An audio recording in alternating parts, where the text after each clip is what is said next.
Certo. Padre Ezequiel, o senhor tem tratado de temas muito importantes para a existência humana. O senhor é um estudioso, um pesquisador, além de ser um filósofo, um teólogo, né, um sacerdote. Padre Ezequiel, e um dos temas que o senhor tem trabalhado diz respeito àquela controvérsia: Deus ama, mas Deus castiga também?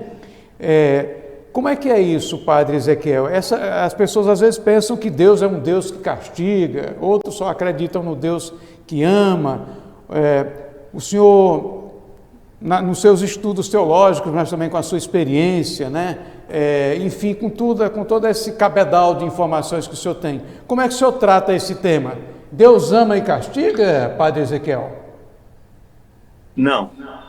Deus absolutamente só ama, porque o que acontece? Nós temos ainda a imagem que veio pela tradição da igreja, que veio pela nossa pregação e que ainda existe muito na pregação de muitos padres e da igreja, que Deus é um Deus que está ali a vigiar a nossa vida, o nosso pecado, e se nós pecamos não vem a graça, e se nós não somos pessoas de oração não vem a graça. Na verdade, a graça está sempre ali entregue, porque Deus só ama, só sabe, só quer e só pode amar, e não faz outra coisa senão amar. Porém, no Antigo Testamento nós temos um Deus contraditório.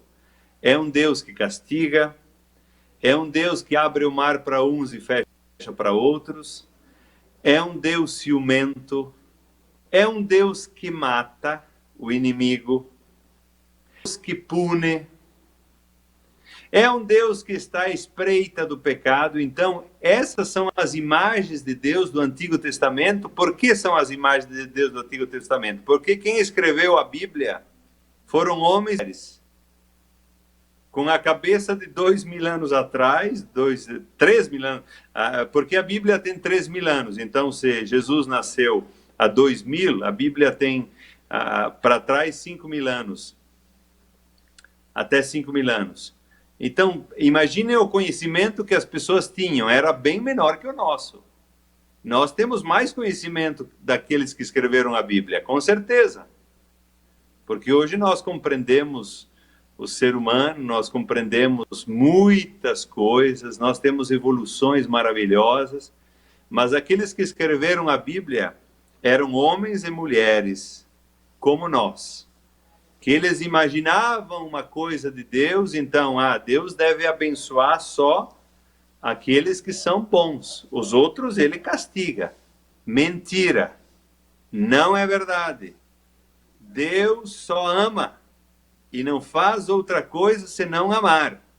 Por isso o discurso teológico, o discurso da pregação, ele tem que assumir essa verdade, porque muitas vezes até no discurso é mais fácil assumir essa dualidade, porque, por que então acontece o mal? Por que acontece isso? Por que acontece aquilo? Bom, tem outras explicações. O fato é que nós temos que ter esse princípio sempre mais claro, e o princípio sempre mais claro significa o seguinte: que nós temos que levar esse princípio até as últimas consequências.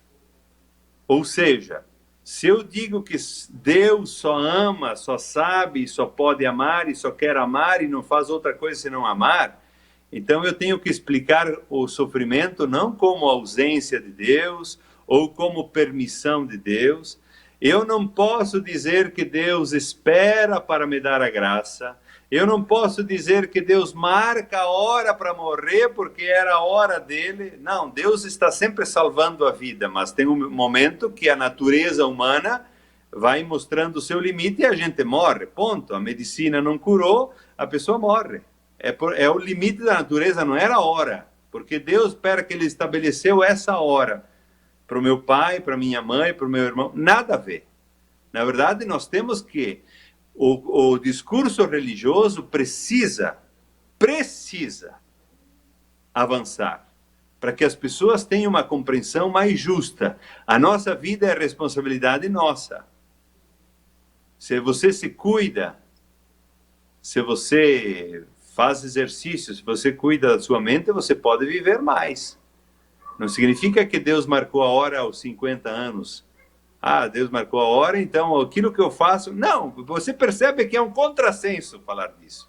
Hoje em dia a intuição já compreende.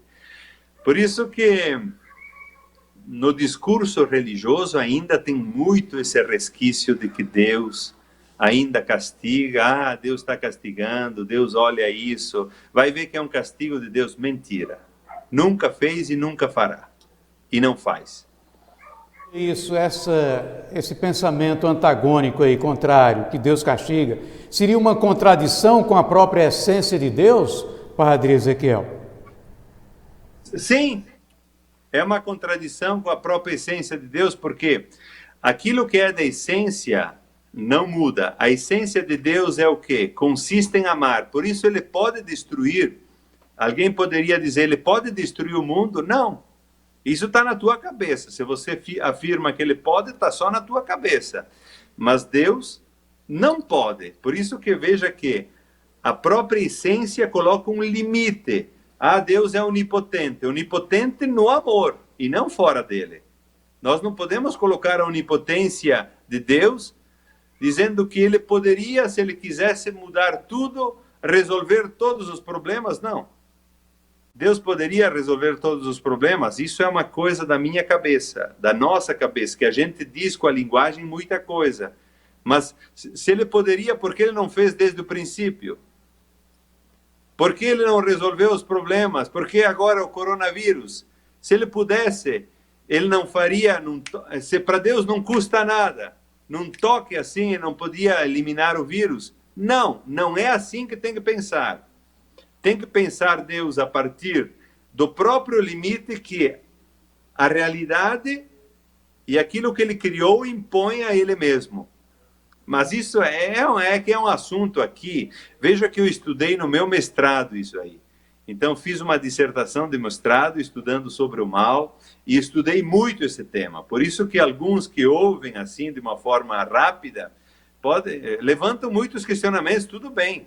É assim mesmo, pode levantar os questionamentos, mas eu posso dizer que aquilo que eu estou afirmando, tem teólogos, tem gente, tem filósofos que afirmam de uma forma delongada e uma forma estruturada que a pessoa se convence, que é assim mesmo. Porque aquilo que nós pensamos, Padre Ezequiel, aquilo que muitas vezes nós pensamos sobre Deus não é verdade. Então, com essa colocação que o senhor faz, como é que entra aí o elemento humano, nós seres humanos? Nós temos uma capacidade de interferir também nessa situação concreta, na realidade pessoal de cada um? Como é que é? Sim, se eu entendi bem a pergunta, na verdade a nossa realidade é construída por nós. Nós construímos a nossa realidade e a nossa história. Por isso aquilo que você é, aquilo que você sente, aquilo que você sofre, é construído por você, pela sua história de vida, pelos seus pais, pelos amigos com quem você conviveu, pelos ambientes com quem você conviveu. Tudo isso constrói aquilo que eu sou. Não existe... a interferência de Deus não é para colocar problema. A interferência... E, na verdade, nem a palavra não é interferência a palavra certa, porque interferir significa... Espera que eu vou agir aqui e depois me retiro. Não, a presença de Deus é permanente na vida.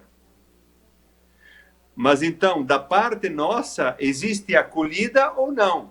Se a presença de Deus é permanente, se Deus trabalha dia e noite a nosso favor, então eu posso estar mais aberto ou mais fechado.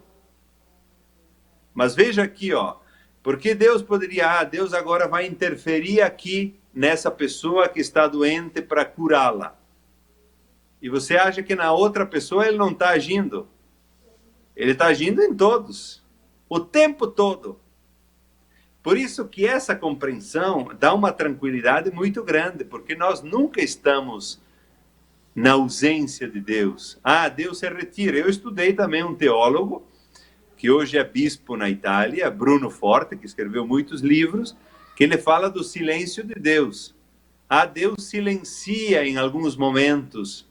Mas tem outro teólogo que critica ele dizendo, isso aí essa linguagem que Deus silencia não funciona, porque é mais da nossa cabeça do que do resto, porque Deus quer falar a palavra dele o tempo todo. Ele quer dizer, eu estou aqui, eu estou com você, confia em mim, acredita em mim. Você percebe como a perspectiva é diferente? Porque eu poderia dizer o seguinte, olha, veja que Deus em alguns momentos na nossa vida se retira e ele vai no seu silêncio. E a gente pode achar bonito essa linguagem. Mas vem outro teólogo que diz, não, não fala essas bobagens. Diga assim, ó, Deus quer falar o tempo todo a sua palavra, porque quem ama está ali, presente, quer mostrar amor, para que nós o percebamos e para que nós confiemos e para que nós entreguemos a vida a Ele. Bom, Padre Ezequiel, o senhor disse que Deus está sempre presente, atento. Quando a gente não percebe, o problema está em nós, Padre Ezequiel?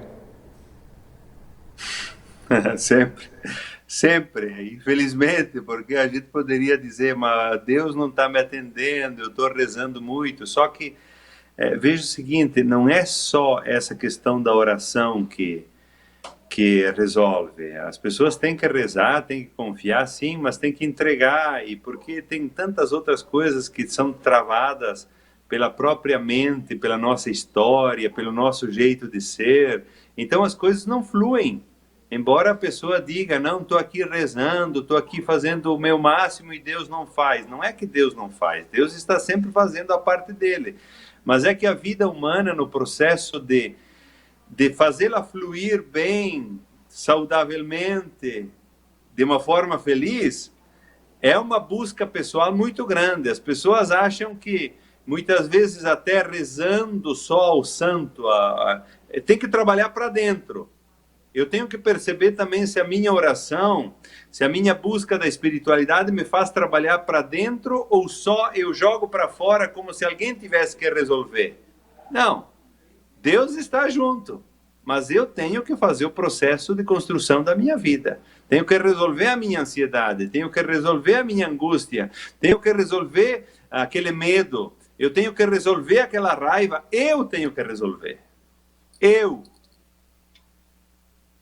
Nesse caso, o amor de Deus é incondicional e a condição é parte de nós, a gente é que condiciona ou tenta condicionar, ou coloca, digamos, problemas, empecilhos. O amor de Deus é assim mesmo incondicional?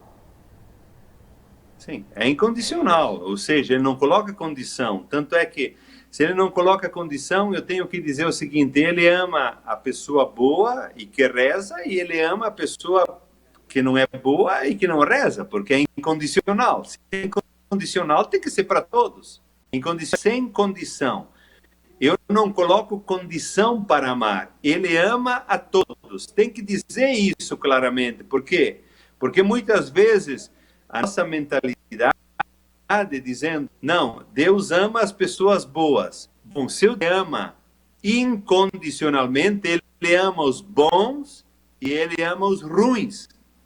Do mesmo jeito.